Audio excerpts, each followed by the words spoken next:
ମିଖା ଅଧ୍ୟାୟ 1।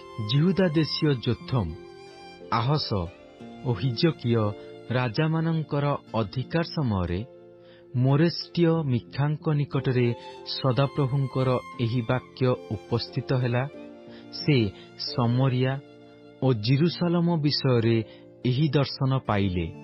ହେ ଗୋଷ୍ଠୀଗଣ, ତୁମ୍ଭେ ସମସ୍ତେ ଶୁଣ। ହେ ପୃଥିବୀ ଓ ତନ୍ମଧ୍ୟସ୍ଥ ସମସ୍ତେ ମନୋଯୋଗ କର। ପ୍ରଭୁ ସଦାପ୍ରଭୁ ଆପଣା ପବିତ୍ର ମନ୍ଦିରରୁ ପ୍ରଭୁ ତୁମ୍ଭମାନଙ୍କ ବିରୁଦ୍ଧରେ ସାକ୍ଷୀ ହେଉନ୍ତୁ।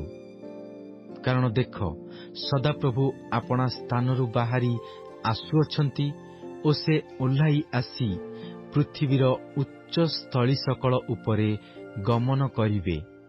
ତହିଁରେ ଅଗ୍ନି ଆଗରେ ଯେପରି ମହମ ତରଳିଯାଏ ଓ ଗଡ଼ନ୍ତି ସ୍ଥାନରେ ଜଳ ଗଡ଼ିପଡ଼େ, ସେପରି ତାହାଙ୍କ ପଦତଳେ ପର୍ବତଗଣ ତରଳିଯିବେ ଓ ତଳଭୂମି ସକଳ ବିଦୀର୍ଣ୍ଣ ହେବ। କାରଣ ଯାକୁବର ଆଜ୍ଞା ଲଙ୍ଘନ ଓ ଇସ୍ରାଏଲ ବଂଶର ପାପ ସକାଶୁ ଏସବୁ ହେଉଅଛି। ଯାକୁବର ଆଜ୍ଞା ଲଙ୍ଘନ କଣ? ତାହା କି ସମରିଆ ନୁହେଁ?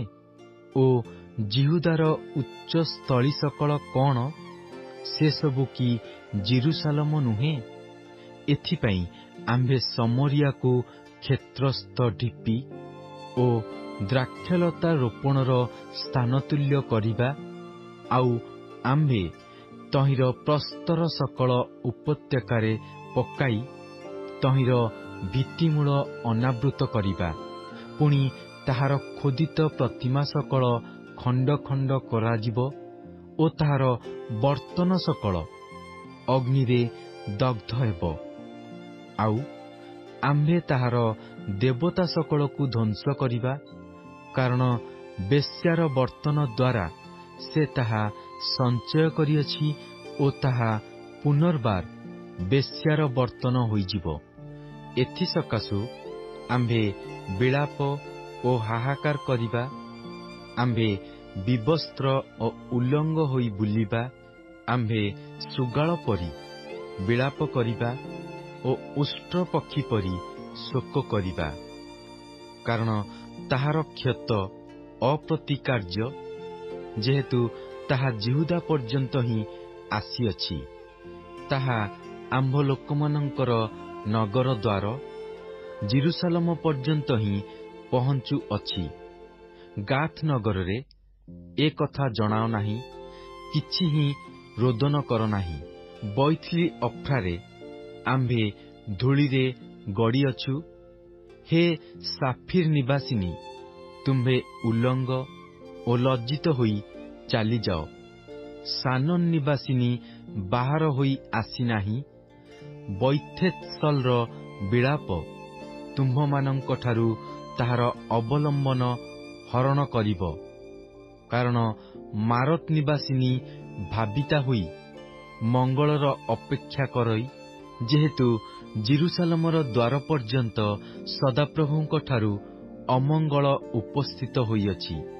ହେ ଲାଖିସ୍ ନିବାସିନୀ, ତୁମ୍ଭେ ରଥରେ ଦ୍ରୁତଗାମୀ ଅଶ୍ୱ ଯୋଚ। ସେ ସିଓନ କନ୍ୟା ପ୍ରତି ଆଦ୍ୟ ପାପ ସ୍ୱରୂପ ଥିଲା। କାରଣ ଇସ୍ରାଏଲର ଆଜ୍ଞା ଲଙ୍ଘନ ସକଳ ତୁମ୍ଭ ମଧ୍ୟରେ ଦେଖାଗଲା। ଏଥିପାଇଁ ତୁମ୍ଭେ ମୋରେସତ୍ ଗାଥକୁ ବିଦାୟକାଳୀନ ଦାନ ଦେବ। ଅକ୍ସିବର ଗୃହ ସକଳ ଇସ୍ରାଏଲର ରାଜଗଣ ପ୍ରତି ପ୍ରବଞ୍ଚନାଜନକ ବସ୍ତୁ ତୁଲ୍ୟ ହେବ।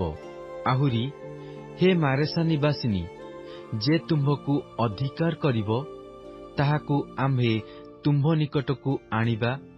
ଇସ୍ରାଏଲର ଗୌରବ ଅଦୁଲ୍ଲମକୁ ହିଁ ଆସିବ। ତୁମ୍ଭେ ଆପଣାର ଆହ୍ଲାଦଜନକ ସନ୍ତାନଗଣ ନିମନ୍ତେ ମସ୍ତକ ମୁଣ୍ଡନ କର ଓ କେଶ କାଟି ପକାଅ। ଶାଗୁଣା ପରି ଆପଣାର କେଶ ଶୂନ୍ୟତା ବୃଦ୍ଧି କର।